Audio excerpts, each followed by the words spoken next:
નમસ્કાર મિત્રો, સ્વાગત છે તમારું અમારી યુટ્યુબ ચેનલમાં. મિત્રો, પોલીસ ભરતીને લઈને મહત્વની અપડેટ સામે આવી રહી છે. હાઈકોર્ટ દ્વારા કહેવામાં આવી રહ્યું છે કે પોલીસમાં નિયમિત રીતે ભરતી તાત્કાલિક કરવામાં આવે અને તાત્કાલિક જો ભરતી કરવામાં આવે છે તો પણ જગ્યાઓ ખાલી ના રહે તે ધ્યાન રાખવામાં આવે તેવું જણાવવામાં આવ્યું છે. પોલીસ ભરતીનું રિઝલ્ટ સપ્ટેમ્બર, ઓક્ટોબર અને નવેમ્બરમાં ફાઇનલ લિસ્ટ જાહેર કરવામાં આવશે તેવું સરકારે જણાવ્યું છે. વિગતવાર જોઈએ તો રાજ્યમાં પોલીસ બેડામાં ભરતી મામલે હાઈકોર્ટે સમક્ષ ચાલી રહેલા કેસમાં ચીફ જસ્ટિસની ખંડપીઠે સરકારને વધુ એકવાર એવી ટકોર કરી હતી કે પોલીસ વિભાગમાં ભરતી માટે કેલેન્ડર બનાવો છો, જેથી નિયમિત રીતે ભરતીની પ્રક્રિયા ચાલુ રહે અને જગ્યાઓ ખાલી ના રહે. બીજી તરફ સરકારે કોર્ટને જણાવ્યું હતું કે હાલમાં કરવામાં આવેલી ભરતીનું પરિણામ સપ્ટેમ્બરમાં અને ફાઇનલ લિસ્ટ ઓક્ટોબરમાં અથવા તો નવેમ્બરમાં આવી જશે, જ્યારે કે 313 બિન હથિયારધારી પીએસઆઈની જગ્યા પ્રમોશનથી ભરાશે.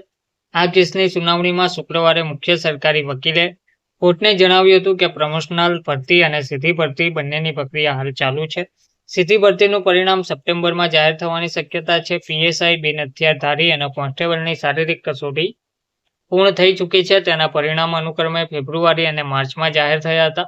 પીએસઆઈ પેપર 2 લેખિત પરીક્ષા પૂર્ણ થઈ ચૂકી છે. આ પરીક્ષા એપ્રિલમાં લેવાઈ હતી, જેમાં 50,000 અરજદારોની જવાબવહી તપાસવામાં આવી રહી છે. ડોક્યુમેન્ટ વેરિફિકેશન બાદ ફાઇનલ લિસ્ટ ઓક્ટોબર અથવા નવેમ્બર મહિનામાં જાહેર થશે. પેપર ચેકિંગમાં મોડું થઈ રહ્યું છે, તેનું કારણ તજજ્ઞ લોકો જલ્દી મળતા નથી. પહેલો તબક્કો પૂર્ણ થતાં બીજો તબક્કો કોન્સ્ટેબલની સીધી ભરતીની જાહેરાત થશે.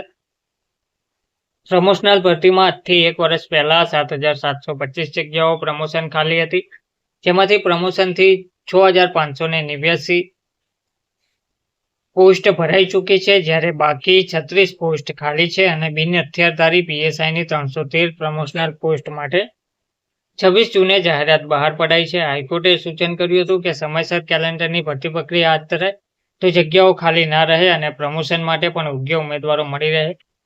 કોર્ટ મિત્રે જણાવ્યું હતું કે આ અરજીથી પોલીસ ભરતી બોર્ડે બન્યું અને તેને કાયમી સભ્યો પણ મળ્યા છે. સરકારી વકીલે કહ્યું હતું કે પોલીસમાં સર્વિસ સંબંધી કેસો ટાળવા પણ કોર્ટ મિત્ર સાથે ચર્ચા કરીને કેટલાક નિયમોમાં ફેરફારની શક્યતાઓ ચકાસવામાં આવી રહી છે. ધન્યવાદ.